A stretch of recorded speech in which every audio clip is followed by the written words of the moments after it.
I talked about loading the car with wood, and that's the result in our windscreen. We have this spider web looking thing going across our windshield, and the beamer, this thing, I don't know what's going on, but a lot of stuff seems to be going not our way.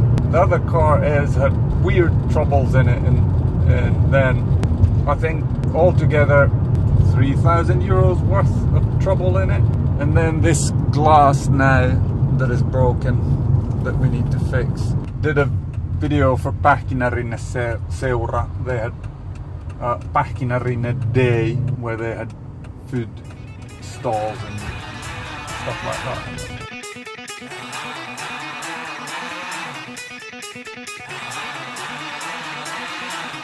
So I took our lovely little furball from Riitta to Juhani,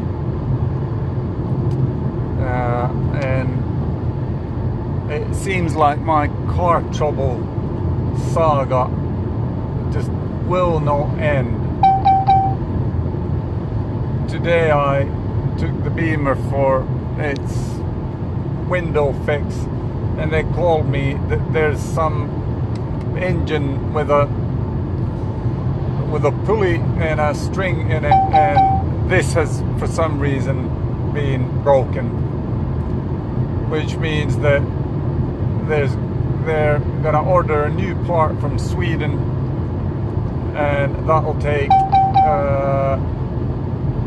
a day or 2 days, and then the car hopefully they'll be ready on Wednesday. But it's not acceptable. I've got kind of two opinions going here. One is saying that I should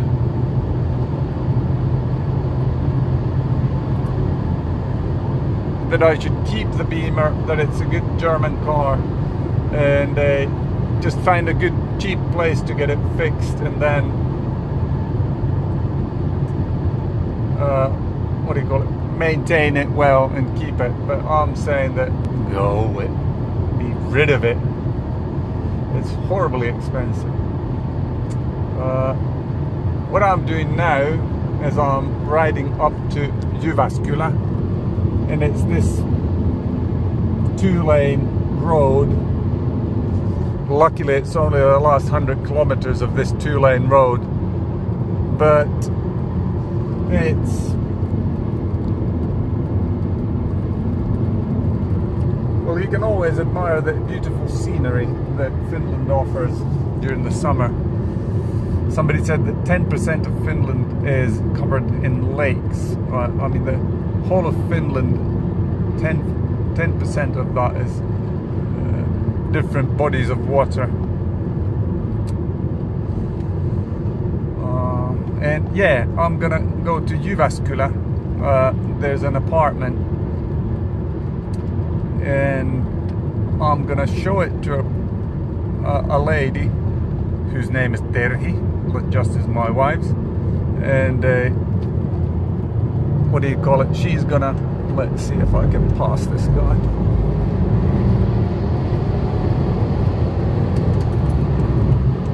Easy. And the only problem that we have, that she is afraid of heights, and it's on the 3rd floor. We'll see whether she wants to take it or not. Yeah, one of the dramas that I've now been looking at is we live right next to an airport, and I pretty much know, up to a centimeter how planes land. Depending on the wind, they then alter their course. They either land from north to south or south to north. Our runway is east to west, or sorry, west to east, and then if they come from the opposite direction is east to west. But the days that the wind comes from the east, they always land into headwind, and I know how they come.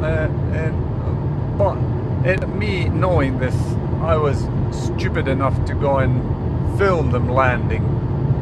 And then I had a request to post a video. There's about our Pähkinärinnepäivä, so that's the neighborhood that I live in. You know, there's people preparing food and having all sorts of stands up there. So I filmed it, and then with the drone, and then stupid me, I put these 3-second small bits of a plane landing, because I thought that because Pähkinärinne, it's plagued by these planes landing always. So I thought that, yeah, maybe it's an appropriate theme for people in Pähkinärinne, that there are planes coming down. So I added these clips, and oh man, it's all hell broke loose. And people, they live in some kind of a bubble when they're in their social media accounts, because, well, let's say I've always been of the opinion that idiots or stupid behavior, it's very well limited if there's a threat of violence, because I've been called an arsehole and pisshead, and in Finnish it's kusipää, and stuff like that. So I mean, disproportionate rantings, I fully admit that I was in the wrong. I'm not going to do it again. It's no two ways about it. But the thing that these internet warriors get their panties in a bunch and talk like that, if there would be a clear and present sense of danger or a threat of violence, then people maybe consider what they say. Some people, they're chicken in the sense that they write these comments, and as soon as they've written it, they delete it. So I can't say that the point from a comment like that, you get it in your email, but you don't see it on the page. But anyway, let's see what comes out of it. I mean, I'm in the wrong, no two ways about it. But what do you call it? It's funny, because when I started flying that drone, I kind of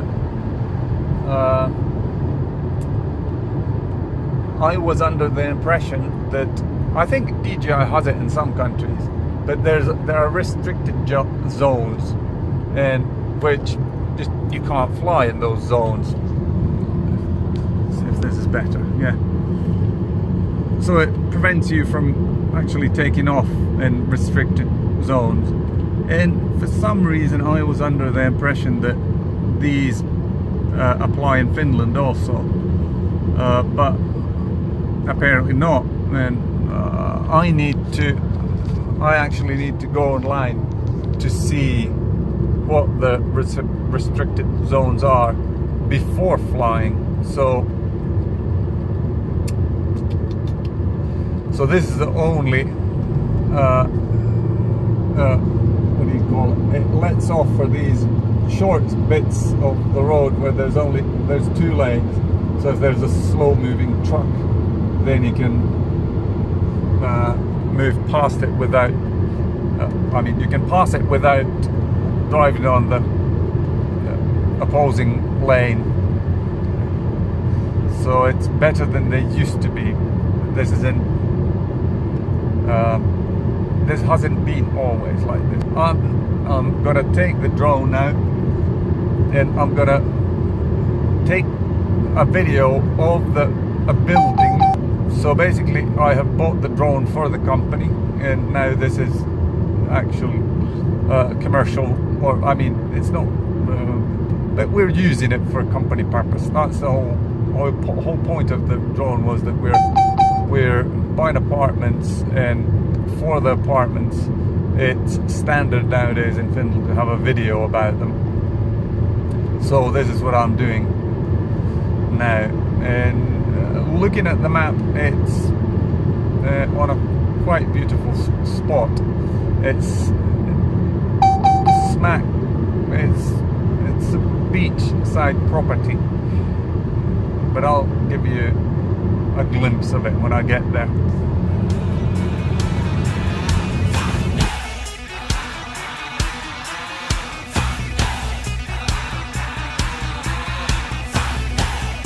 So here we are in an empty apartment, and the good news is the lady, she was afraid of heights, and this is on 3rd floor, and if you look out, it seems very shallow. So as soon as she walked up to this window, I'll take it. This is mine.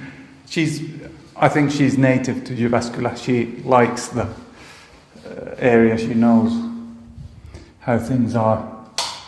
So now I spent maybe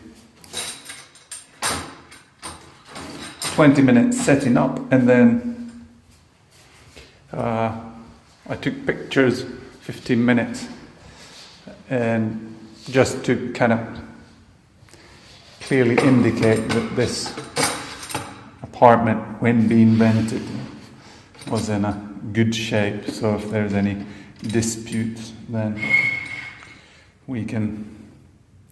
And now the thing that I'm thinking of doing is I've still got 40 minutes, so I'm gonna fly the drone through. Sorry, let's go this way. You can't see what I'm showing. So I'll fly the drone something like this, and maybe do a slight turn around here, and then finally come to the door and fly out. I assume that I need to pause, or I will pause there, and then we'll see how it goes. Oh yeah, I need to go into the toilet also. But now I need to take my stuff to the car and do the drone stuff.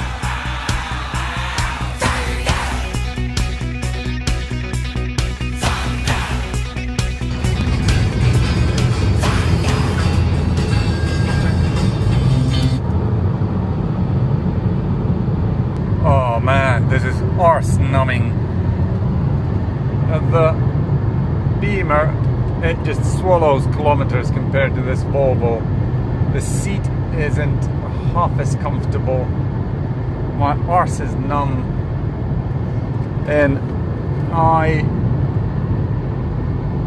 well, the people who have MS, they know this study that they do. The chiropractors, or for me, at least it goes, that you're lying on your back and you have bare feet, and then at some point the neurologist takes something that scrapes the sole of your foot. It's not painful, but it isn't pleasant either. And what they're looking when they're doing that is the big toe, if it flips up or down. I think it's up that they're looking for. But what is now, when you get these involuntary spasms somewhere in your body. Well, I have an involuntary spasm in my left big toe, and it kind of it tries to lift itself. And then when I know the test is looking for that motion, then your mind starts racing that, oh man, is something happening again? Don't know. Unpleasant nevertheless. And it did it last night, and now when I'm driving the car I noticed that in certain situations I can feel the toe, it's just slightly elevating itself. If I didn't mention it, I have a signed contract in my bag for 600 euros a month plus a minimal 2.5 percentage index increase yearly, plus water, which is 30. So yeah, it was a successful trip. And the lady, she was saying that she's looking for a long time contract. Hopefully you won't be selling this under me immediately. I said no, the thought process behind this is that we'll buy flats and then we'll get people renting them, and then the people renting them, they will actually pay off the mortgage, and then after the mortgage is paid, then it's pure profit after that. Obviously then there might be maintenance and stuff like that, but we hope that we can cover that with the collected rent. Let's see.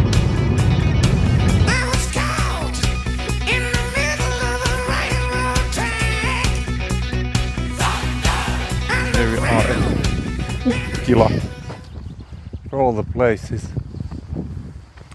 and we're going to, or I'm going to Terhi's choir. They have a concert in this church. It's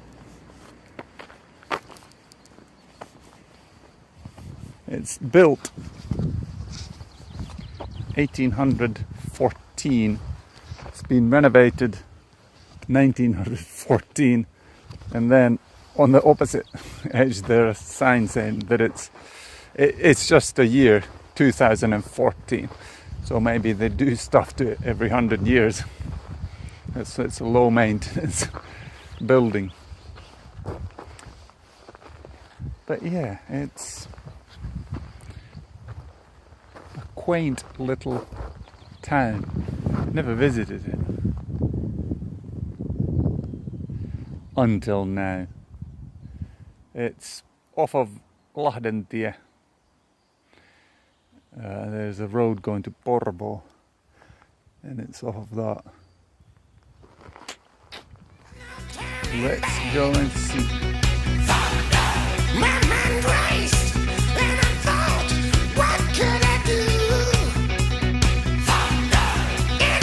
We were practicing, so I came to a place where I practically crack up, or I get misty-eyed. Every single obviously church has a graveyard in it, and in Finland there's always a section for the deceased in the Second World War, or we call them Winter War and Continuation War. So that's the name of them in Finland. And basically we had two wars inside of Second World War, but then the members of this parish, or maybe this town, but they're then put in here, and you can see their military rank. So alik means, well, I don't know, sorry. Well, there's the one that I know, corporal, that is born 1900 and died 1940, and the place he died is called Vahvaniemi. So they list where they actually died. I think it's always a good reality check and a sombering moment to come and see what people have done to keep us as a free nation instead of being a communist or invaded by Russian. But yeah, it's funny. It gets to me every single time I do this, and I think it's a good reminder. And there are always these, I think every single church, the military section, they're very, how'd I say, they're not tremendously big monuments built for these guys. It's just a small stone giving their military rank, their name, and where they were, where they fell.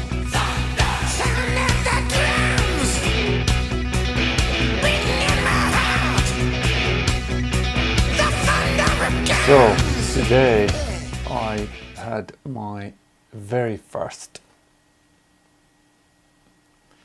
what do you call it? I went to photograph Hotel Kämp, which is the only 5-star hotel in Finland. And the what do you call it? The outer, you know, all the decorative pieces in the hotel, there, or not all of them, some of them are seen their better days, and they have a renovation coming for the exterior parts of the hotel. So what I did is I flew the drone about 5 meters, no, 7 meters from the hotel. Just went slowly up for each level or each floor. I took a picture, and yeah, and it was 3 times 18 altogether. I think it was something like 90 pictures and 2 videos. The videos didn't turn out so very well. If you're, or now I noticed, if you're close to a subject and you move fast, then you get this, I don't know what it's called, this nasty effect in the video that it doesn't look that good. So, but yeah, we left 6:15 in the morning. We came in, the hotel receptionist came out, asked, "What are you doing?"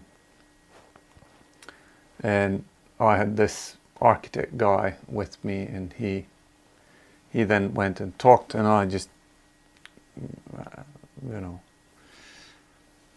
went along and took the pictures. And what do you call it?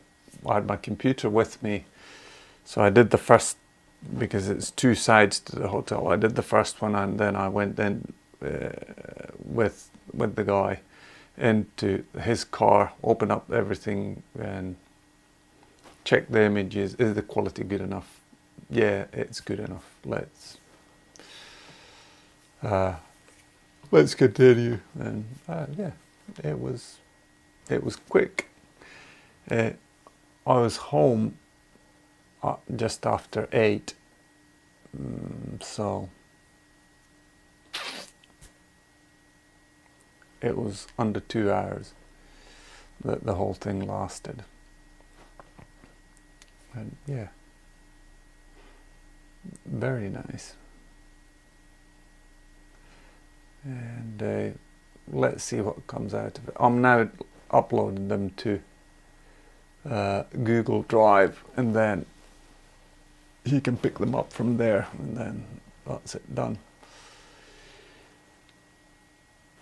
Oh, interesting week.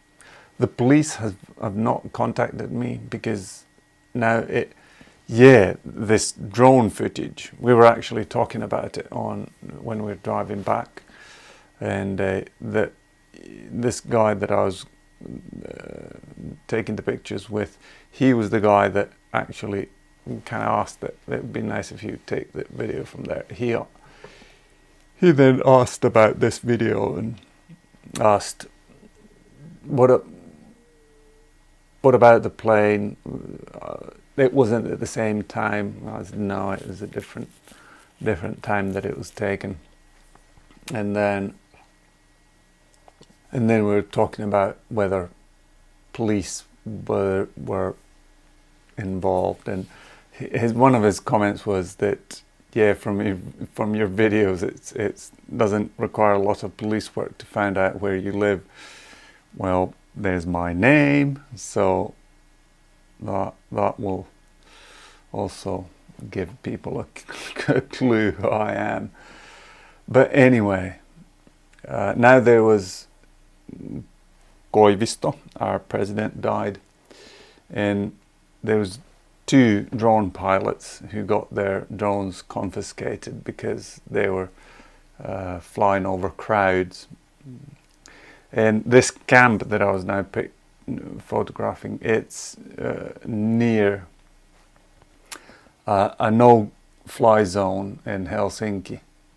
So I think it's from Etelän Esplanadi, I'm not even saying it, but it's 1 block from Hotel Kämp that it starts the no-fly zone that goes all the way to Kauppatori and beyond that. So it's a massive, and now I found this, what do you call it, map that describes all the places that you're not allowed to fly in. So that is very positive. But anyway, I recognize this video's turning to be horribly long. So I'll just say that Jesus is King. Amen.